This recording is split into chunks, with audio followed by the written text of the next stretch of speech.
Yeah, so this amendment is to mean that it would mean that the number of sick days can only be increased by future ministers from 3 upwards, as opposed to the prospect of future governments actually being able to reduce the number of days down to a floor of 3.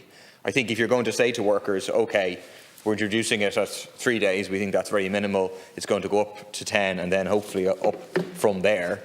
The idea that included in the legislation is the possibility of future ministers actually reducing the number of sick day leaves, I think it kind of undermines that expectation.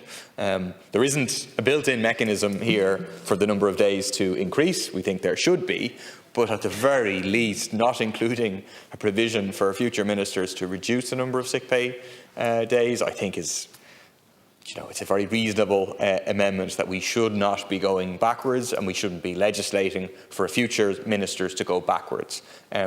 Obviously, the Taoiseach will be able to respond with all sorts of nightmare scenarios whereby we have no choice but to go backwards.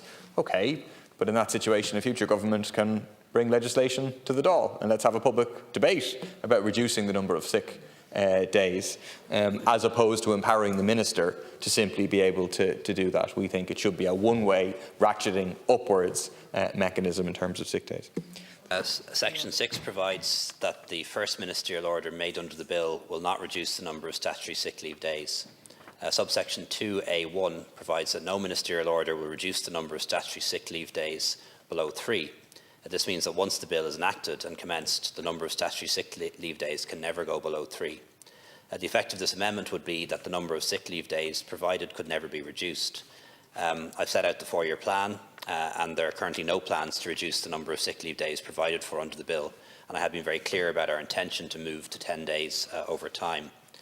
I do acknowledge the arguments that the deputies are making. Of course, if a minister were to reduce the number of days by order, that order could be rescinded by the Dáil. But I take the point that the deputies are making. It certainly wouldn't be the intention of this minister, and I don't think any future minister, to go backwards in terms of the number of sick days. And if they were to do so, perhaps they should do so by primary legislation rather than by order. So on that basis, I can accept the amendment.